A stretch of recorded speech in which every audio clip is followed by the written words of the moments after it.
Tayyib, walhamdulillah, kita insyaallah akan melanjutkan pelajaran kita yang membahas tentang dasar-dasar bahasa Arab.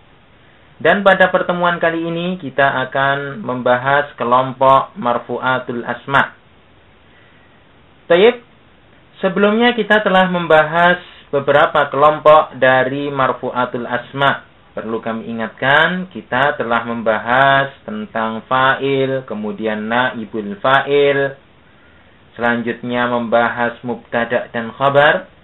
Dan pada pertemuan kita kali ini, insyaallah kita akan membahas tentang ismu kana wa akhwatiha. Kita akan membahas isim kana dan saudari-saudarinya. Taib, kana dan saudari-saudarinya merupakan fiil-fiil yang masuk pada susunan mubtada dan khabar, sehingga merofakkan mubtada dan menasabkan khabar. Tayyib, pada intinya bahwasanya kalau kita memahami mubtada dan khabar, maka insyaallah pada marfu'atul asma ini, yaitu tentang isim kana dan saudari-saudarinya, insyaallah kita akan dapat memahaminya dengan mudah. Intinya bahwasanya nanti ada susunan mubtada dan khabar.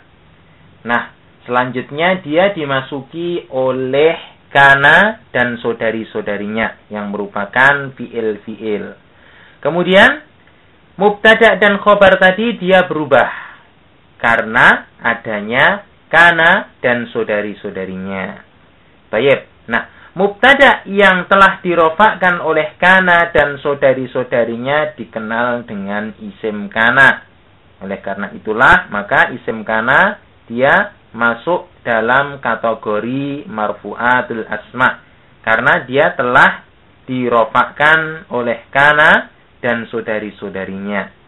Kemudian khobar yang telah dinasabkan oleh kana dan saudari-saudarinya dikenal dengan khobar kana.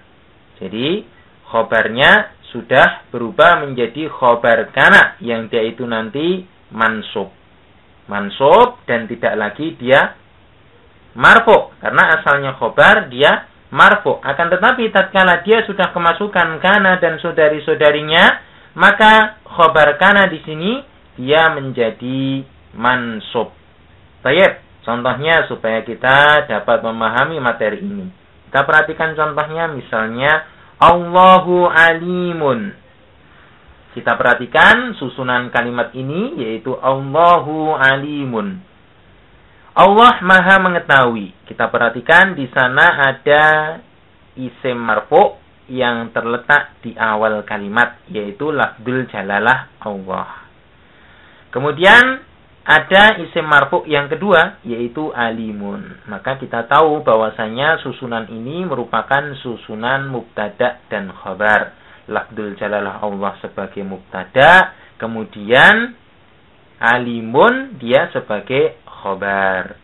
Baik.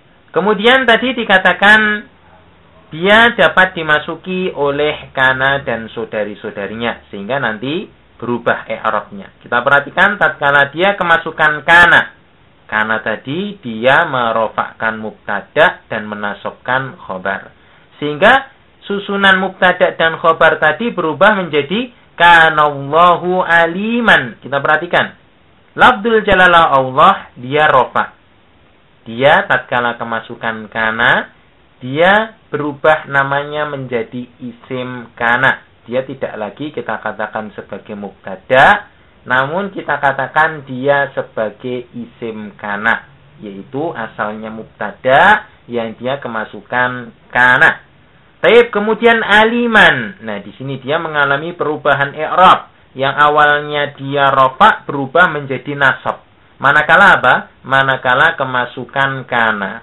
Sehingga aliman di sini dia adalah sebagai khobar kana. Saya kira dapat dipahami. Sehingga menjadi kanallahu aliman. Dan tidak kita baca kanallahu alimun, sudah berubah menjadi kanallahu aliman. Sekali lagi, lafdzul jalalah Allah dia sebagai isim kana, aliman dia sebagai khobar kana. Baik. Contoh yang lain misalnya. Muhammadun mujtahidun. Ini juga susunan mubtada dan khobar. Baik, misalnya kita masuki dengan kana. Maka dia berubah menjadi kana Muhammadun mujtahidan. Kita perhatikan. Muhammad dia adalah isim kana yang dia marfu, kemudian mujtahidan dia khobar kana yang dia adalah mansub. Dan demikian pula untuk contoh-contoh yang lain.